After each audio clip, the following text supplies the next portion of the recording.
If Joe Biden was a member of the Communist Party of China, he could not do a better job of helping them out and hurting our country than he's done so far. Exhibit A is the Paris Agreement. Stay tuned and I'll break it down for you. So when people say that China owns Biden, and I've heard this all over the place lately, oftentimes we're thinking about Hunter Biden, the crack smoking, underage girl raping weirdo that suddenly got to go into business with all these major figures from the Communist Party of China and Ukraine energy companies and all the rest of it, obviously because he knows the big guy, that being Sleepy Joe Biden. But there is a whole lot more to this story of China owning Biden, and I think we really need to take a look at this Paris Agreement. So I was actually in Paris when the UN came up with this monstrosity. Really, the UN and Xi Jinping, I call him Xi Jinping, and Joe Biden and Barack Obama. They came up with this Paris Agreement, and it was supposed to save us from climate change. And if you live in Texas right now, that the global warming is so serious that all those windmills built to save us from global warming are now frozen thanks to record cold. So you know exactly the kind of global warming that I'm talking about. But Joe Biden, on his very first day in office, in fact, in his first few hours in office, he signed an executive imperial decree mandating that the United States rejoin this UN climate regime. And he said, we are going to combat climate change in a way that we have not done so far, he said right before he signed this abomination. And under this illegitimate agreement, which, of course, has not been ratified by the Senate, we'll talk about that, Barack Hussein Obama, who I think really saw himself as our overlord, right? You don't even have to consult the Senate like the Constitution says. He promised he was going to kneecap America's economy. Basically, we were going to slash our CO2 emissions by 28% within 5 years or some such nonsense. And we were going to do it all without asking Congress, without asking anybody. Our imperial expert, Barack Hussein Obama, has decreed it. Meanwhile, Communist China, the mass murdering dictatorship that has slaughtered more people than any country in the world, any government in the world, the nation that produces far more CO2 than any other nation on planet Earth, something like double the amount of CO2 that America produces. And we need a quick stop here because I don't begrudge the Chinese people their CO2. In fact, I encourage them to release more CO2. It's good for the Earth. It's not pollution because they literally exhale 2 pounds of it every day. And God forbid you pollute this beautiful world with your breath, right? True story. True story. I'm not even making it up. And so the Chi-Coms promised under the Paris Agreement that they were going to continue increasing their CO2 emissions at least until 2030, at which point they said maybe then we'll peak our emissions and then we'll consider doing a little bit less. Maybe, right? We'll consider making sure the slaves emit a little bit less CO2. But it's a bunch of baloney. They're building coal-fired power plants faster than you can count them. And so what's going to happen under this Paris Agreement? Well, it's not hard to figure this out, guys. What's going to happen if energy prices in America and draconian regulations to suppress CO2 emissions, and everything you do produces CO2 emissions, by the way, including sleeping and eating and everything else. What's going to happen if energy prices skyrocket in the United States because of these idiotic UN agreements? Well, what is an American company to do? They're manufacturing something in America. Their electricity costs have just doubled because now we're using a bunch of unreliable windmills and solar panels, incidentally manufactured in China. What's the American company going to do? Well, they're going to do the only thing that makes sense. They're going to shut down their operation in the United States. They're going to fire all their workers. They're going to sell off their factory if there's any suckers left to buy it. And they're going to go build a new factory in communist China where they don't have to worry about stupid CO2 emissions and they don't have to worry about pesky environmental regulations. And they can use armies of slave labor rented from the mass murdering dictatorship there. So what's going to happen? America is going to destroy its economy. We're going to shift our productive capacity over to China. And guess what? Even if you believe the UN's idiotic theory, hypothesis that CO2 is causing climate change, which is absurd, you still have all the same CO2 emissions. In fact, you probably have more because the plants in America, we're using now more and more natural gas and nuclear power. American CO2 emissions are going down on their own thanks to market forces, while communist Chinese CO2 emissions are going up. So what's going to happen when factories move from America to China? Not only are we going to still have all those CO2 emissions, we're going to get more CO2 emissions. So even if you believe the UN's propaganda, this thing makes no sense from the perspective of saving the climate from global warming. Okay, so obviously something else is going on here. Obviously something else is going on here, right? And the communists are all coming out of the woodwork to congratulate Sleepy Joe Biden for his heroic efforts. So we've got the head of the United Nations, Antonio Guterres, who's also one of the leaders of the communist movement in the world. In fact, before becoming the head of the UN, he was the head of the Socialist International, the world's largest international alliance of communist, socialist, Marxist, Maoist, totalitarian political parties on the planet, many of which have the blood of millions of innocent people on their hands. And this is what he said: I warmly welcome President Biden's steps to re-enter the Paris Agreement on climate change and join the growing coalition of governments, cities, states, businesses, and people taking ambitious action to confront the climate crisis. And right around the time of Paris is when they started switching from global warming and climate change to climate crisis, because it sounds so much scarier. And so when global communists are celebrating your efforts to destroy your economy so you can shift all your CO2 emissions to China, you know something's fishy. Right? He said, Guterres said, we look forward to the leadership of the United States, by which he means Biden, in accelerating global efforts towards net zero CO2 emissions, including by bringing forward new nationally determined contributions with ambitious 2030 targets and climate finance in advance of the COP26 in Glasgow later this year. Okay. It talks about transformative climate action. So, guys, this is really serious. They are planning to really eradicate what's left of our productive economy here in the United States. And if you've been to the gas station recently, you've probably noticed something fishy going on, right? Gas prices around where I stay went up from like $1.98 to about, we're at $2.60 yesterday when I bought some gasoline. So skyrocketing energy prices. What is this going to do to America? Well, you don't have to be a genius. So how does the Paris Agreement work? Well, this is what they say in their summary. Implementation of the Paris Agreement requires economic and social transformation based on the best available science. Now, if you have watched our interview, you know that what the UN considers best available science is not actually best available science. How do we know? Because we've interviewed the UN's own scientists. Case in point is Dr. Niels Axel Morner. You can go watch our interview. YouTube has not taken it down yet, but I imagine they will eventually. But he was their lead sea level reviewer for their sea level section. This was the guy who was looking at sea level issues for the UN Intergovernmental Panel on Climate Change. Highly respected. In fact, one of the world's preeminent sea level experts, who was the head of the geophysics and geodynamics department at Stockholm University. And this is a guy who's been monitoring sea levels in the entire world for at least 50 or 60 years now, using all kinds of different methods. Go watch the interview that we did with him. He said the UN is just plain lying to you. And he told them that they couldn't publish this nonsense about sea level rising and CO2 causing catastrophic global warming because it was baloney. He said you can't publish that. Well, they published it anyway, and so naturally Niels Axel Morner had to step down. So they're not interested in the best available science. They're interested in the best available pseudoscience that supports their totalitarian global programs. But under the guise of this total economic and social transformation, the UN has declared that the gas you exhale is pollution, and so all the wealthier, free market countries with some liberty left have to destroy themselves to save us from this, while all the totalitarian countries like China, like Pakistan, like Cuba, they're allowed to continue emitting CO2 emissions until the cows come home. Meanwhile, Bill Gates says that you can't eat meat anymore. You have to eat lab-grown garbage. But yeah, the people in other countries, they can keep doing whatever they want as long as they have a totalitarian government. Isn't that cute? And so what they're really talking about here is moving us into a globally planned economy, knocking down the United States and the free countries to third world status and allowing the third world dictatorships to run wild. So the way this Paris Agreement works is that every government comes up with its own NDCs, or nationally determined contributions.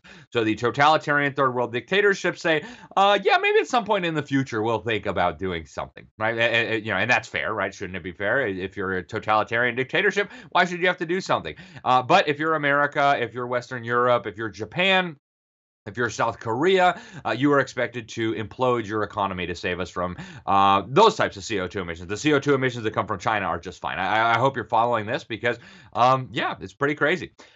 So Obama promised that we were going to slash our CO2 emissions by 28% by the year 2025. We're going to pour billion. Another big part of this is Western countries, freer countries, have to shovel $100 billion of taxpayer money per year into this thing they call the Green Climate Fund. I call it the Green Climate Slush Fund. So basically, they got a board of directors filled with representatives of dictatorships. American taxpayers and other free nation taxpayers are supposed to put in $100 billion per year, and then they're going to use this money. It's like a giant bribe slush fund. And so you find third world dictators and you say, hey, you can play this climate hoax too. Have $1 billion and you can use it to build yourself a nice palace or whatever. Just pretend like it's something for global warming. And ta-da, we're now solving global warming. So it's pretty easy to get third world dictatorships to participate when they don't have to do anything. They get lots of new economic activity because of all the shutting down of the factories in the Western world. And they get huge bribes from a green climate slush fund. So Obama shoveled at least $1 billion in there. He promised a whole lot more, but of course it's against the law for him to do that for a number of reasons that we've gotten into. Now Biden has all these new additional plans that he's going to add on to this Paris stuff. He's promising to spend trillions of dollars to reshape America's energy landscape. He's promising a massive green jobs program. And by the way, when they say green jobs, they really mean communism. And don't believe me. You guys remember Obama's green jobs czar, Van Jones? Well, he actually ended up having to resign in disgrace because he said openly and publicly and repeatedly in on-the-record interviews that he was actually a communist revolutionary and that he was only putting on a suit to kind of look respectable while he was pursuing his communist revolution. That's what they mean by green jobs, guys. Biden is also going to set up an environmental and climate justice division at the DOJ to terrorize and persecute everybody who continues emitting more CO2 than our new overlords think we should be allowed. And they say, Biden says we're going to make America carbon free by 2035. Stop and think about what that means for a minute, guys. If you're watching this, you are a carbon-based life form, okay? What happens if you make America a carbon-free country? Nothing good, right? And this is very misleading, by the way. Carbon and carbon dioxide are entirely different things. It would be like calling water hydrogen, right? Water is not hydrogen. Water is H2O, right? A very different thing than hydrogen. In the same way, carbon dioxide is not carbon. Carbon dioxide is CO2, a very different molecule. And actually, this is a molecule that is absolutely essential to life on Earth. We interviewed Trump's climate advisor, Dr. William Happer, about this issue, and he actually told us that the Earth is starving for more CO2. And of course, that's why farmers pump CO2 into their greenhouses, right? Because carbon dioxide is essential to life. He said that the plants on this planet appear to have been designed to operate best in an atmosphere with 4 to 5 times as much CO2 as we currently have now. So just let all of this sink in, guys. You are being scammed. You are being just absolutely destroyed. Your country is being destroyed for the purpose of supposedly saving you from climate, which of course is ridiculous. Now, you probably remember Trump got us out of the climate agreement, this Paris thing. He said that we were going to put America first. He said that this is an effort to redistribute American wealth rather than fix the climate. That he was going to withdraw from this thing, reassert American sovereignty, and reinvigorate the American economy. We got out literally the day after the 2020 election. And now we are back in thanks to our overlord Biden. And they're very serious about what they're going to do to us, guys. Now, the Heritage Foundation, which is not always a reliable source, but the Heritage Foundation, just to give you a sense of what this is going to do, they said that the regulations needed to comply with this agreement for the United States would cost us probably 500,000 jobs. The best kind of jobs we have, manufacturing jobs, high-paying jobs. They're going to be absolutely destroyed and gone. Now, it's not that these things are not going to exist anymore. They're just going to go over to China. So we're going to destroy 500,000 jobs, 500,000 families who now will no longer have a good source of income. And we're just going to let all those jobs go over to China, where they're actually pumping real pollution into the atmosphere at an unprecedented rate. On top of that, Heritage Foundation study said an average family of 4 should expect to lose about $20,000 in income by 2035. Okay, let that sink in, guys. The U.S. economy, they said, will shave off about $2.5 trillion from our GDP. Okay, we're talking real pain here, guys. And it gets worse, okay, because the Paris Agreement is supposed to tighten down, you tighten the screws every 5 years or so. So it's going to get worse. We are absolutely shredding our economy. And there are Republicans who are actually admitting what this is going to do, and they're all on board with it. I want to show you a video of the climate czar for the state of Massachusetts, a guy by the name of David Ismay, or Ismay, I don't know how you pronounce his name, but listen to him. He says we're going to break the will of citizens. Listen to this, so we can all live happily ever after in his carbon-free climate dystopia. Listen to this video. One thing that we found through our analysis is that 60% of our emissions come from, as I have been starting to say, you and me, except you guys are in Vermont. 60% of our emissions come from residential heating and passenger vehicles. So let me say that again. 60% of our emissions that need to be reduced come from you, the person across the street, the senior on fixed income, right? There is no bad guy left, at least in Massachusetts, to point the finger at, turn the screws on, and break their will so they stop emitting. That's you. We have to break your will, right? I can't even say that publicly. And so, guys, they're going to break your will. Are you starting to get this? They're going to break your will. You, the senior citizen on fixed income, they're going to break you. And we're talking about Massachusetts, but this is now going global under this insane Paris Agreement that's being reimposed on us. Now, if you look at the structure of this agreement, they also set up a conciliation commission. So basically, representatives of third world dictatorships are going to sit on this conciliation commission, and they're going to make decisions about what happens in the United States. Now, we do know for a fact that the Chi-Coms were completely involved at every step of the way with imposing this abominable agreement on us.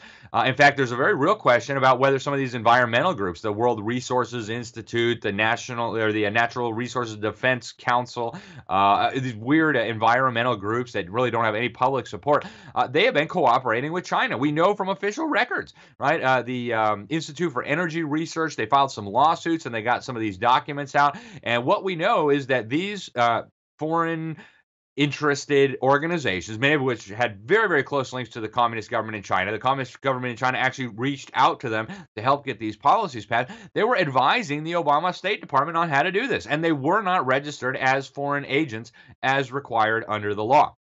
In particular, China's National Center for Climate Change Strategy and International Cooperation was using U.S. environmental groups to promote these crazy policies in America, and Obama was only too happy to hop to and do what he was told, the Obama administration. So, guys, this is unbelievable what they're doing to us. This is part of China's people's war against the United States to destroy America's economy. And you don't have to be a genius to figure out what happens if you destroy America's economy, right? What happens? Well, if you destroy the economy, you also destroy the military. And I mean, they're doing a good enough job of that already. They're purging Trump supporters, purging conservatives who are actually the real warriors. They're filling it up with transgenders and homosexuals. And, now we got to wear tutus. That'll be step 3. So they're destroying our military in every possible way. They're destroying the economy that supports our military.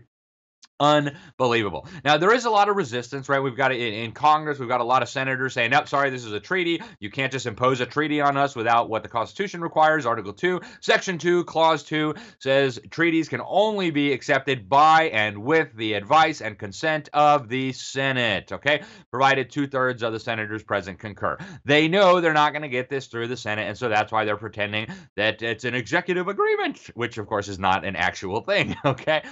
So a lot of senators criticizing this. Senator Ted Cruz, Senator Daines has said this is a poorly negotiated, fatally flawed treaty that represents a bad deal for American families everywhere. It's going to put America at a competitive disadvantage. It's going to lead to higher energy prices for minimal benefit. And so he said, yeah, you got to submit this to the Senate as required by the Constitution. That's a senator from Montana.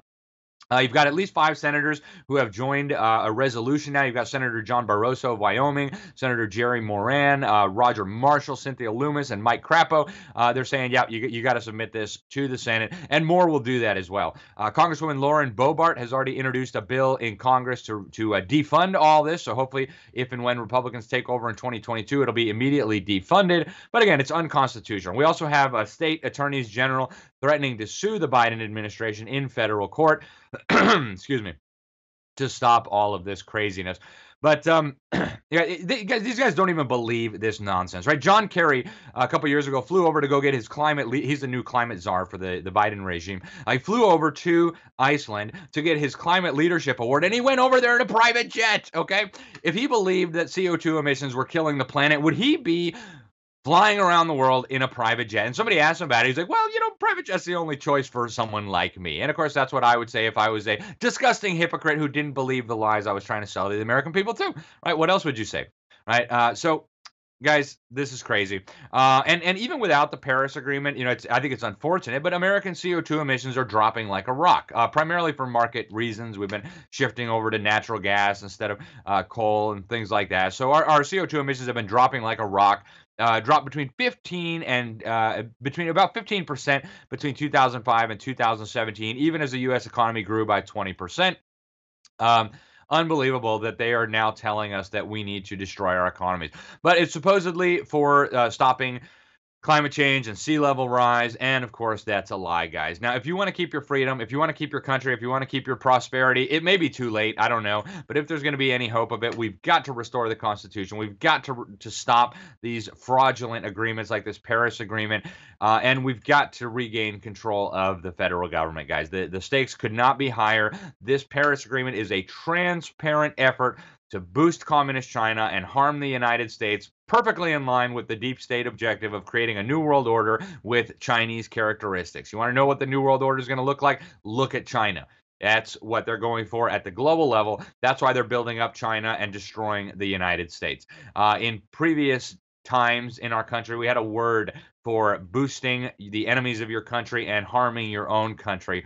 Started with a T, I can't remember, and it had some pretty serious penalties attached. So that's all I have for today, guys. Thank you for watching. My name is Alex Newman. You're watching Behind the Deep State. YouTube hates us. Facebook hates us. In fact, all the big tech totalitarians hate us. So we depend on you to get this message out. If you love this country, if you want to see this country succeed, get this out there. Send it by email to your friends, to your family. Post it on your social media. Help get it out there, guys. We depend on you to get the message out. Go to thenewamerican.com. Subscribe to the magazine. Check out our videos there where they won't be censored by the tyrants at the big tech companies. And God bless you all. If you enjoyed this video, please make sure to subscribe, hit like, hit that little bell so that you'll be notified whenever we post new videos. And also, please make sure to share this video with your friends. Email is a great way to do it. Remember, there are powerful forces working to steal our freedom and destroy our country. We need to work together, expose those behind the deep state. Otherwise, you can kiss your liberties goodbye.